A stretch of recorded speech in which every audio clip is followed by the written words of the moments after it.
Capcom has released their financial report for 2025 fiscal year, and there is a lot to talk about. The big thing is that Capcom has sold more games in any year in its entire history just this past year, and Resident Evil Requiem helped out with that.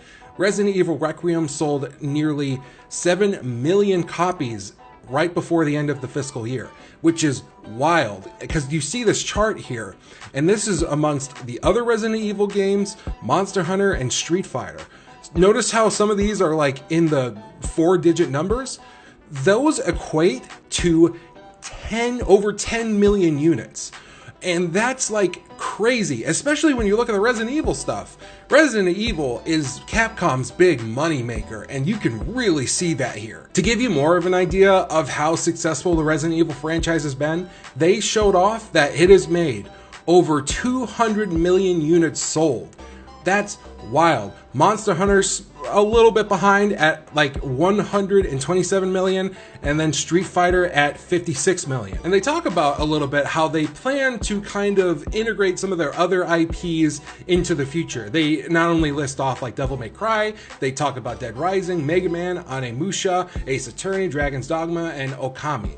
So expect something new. There was a rumor that there was going to be a remake of Devil May Cry 1. I'm not sure if that's been fully debunked, but ultimately we will see. It's also worth mentioning that 93% of their game sales were digital, with 54.5% of that being on PC alone. And it's expected to go to about 95.4% next year. In this presentation, they talk a little bit about how they're using generative AI, not necessarily in terms of creating like game assets, but as it pertains to just tackling routine tasks.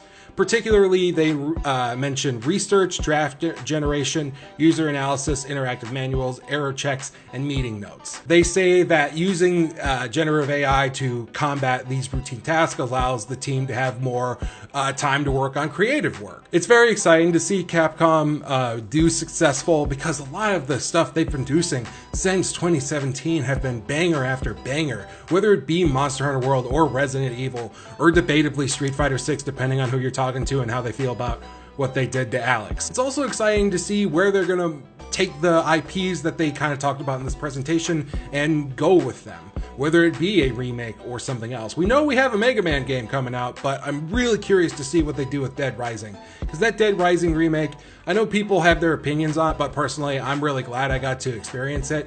Really, it's my first time experiencing Dead Rising, which I think played a little bit into it, but I'm very glad it exists.